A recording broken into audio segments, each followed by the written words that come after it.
NCP Comilla চাঁদ অর্থাৎ দেবিদ্বার থেকে আমাকে মনোনয়ন দিয়েছে। আমি গত 29শে ডিসেম্বর সেটি সাবমিট করেছিলাম। আজকে মনোনয়ন বাছাই হয়েছে এবং প্রাথমিকভাবে মনোনয়নটিকে বৈধ ঘোষণা করা হয়েছে।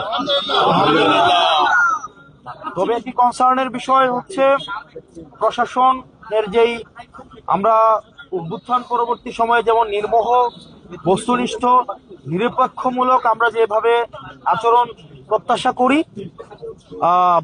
আজকে পরে মনে হয়েছে যে নির্বাচনে কতটা নিরপেক্ষ হবে, প্রশাসন কতটা নিরপেক্ষ থাকবে, সেটি আসলে এখন আমি শঙ্কা প্রকাশ করছি। পর্যাপ্ত যুক্তি, পর্যাপ্ত তথ্য থাকার পরেও আমাদের একজন প্রার্থী উনি ব্যাংক ডিফল্টার, উনি উইলফুল ব্যাংক ডিফল্টার, উনি একাধিক আর্থিক প্রতিষ্ঠান থেকে বিগত বিভিন্ন সময়ে উনি লোন নিয়ে সেটি আর ফেরত দেয়নি। দেশের অর্থকে উনি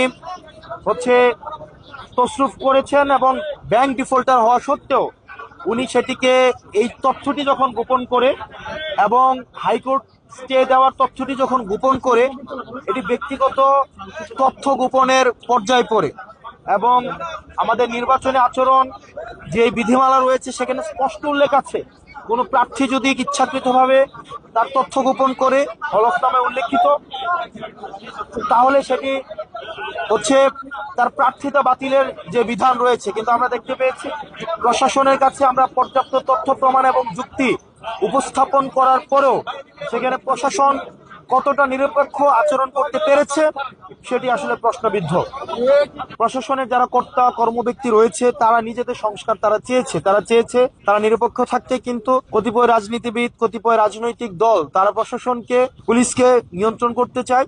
সেই জায়গা থেকে পুলিশ কমিশন, অ্যাডমিনিস্ট্রেটিভ কমিশন ঘটিয়ে হলেও সেটা এখনো পর্যন্ত আলোর মুখ দেখতে পায়নি। তো এই নির্বাচনের মধ্য দিয়ে প্রশাসন আসলে কতটা সংস্কার হয়েছে বা হয়নি সেটির আসলে বহিঃপ্রকাশ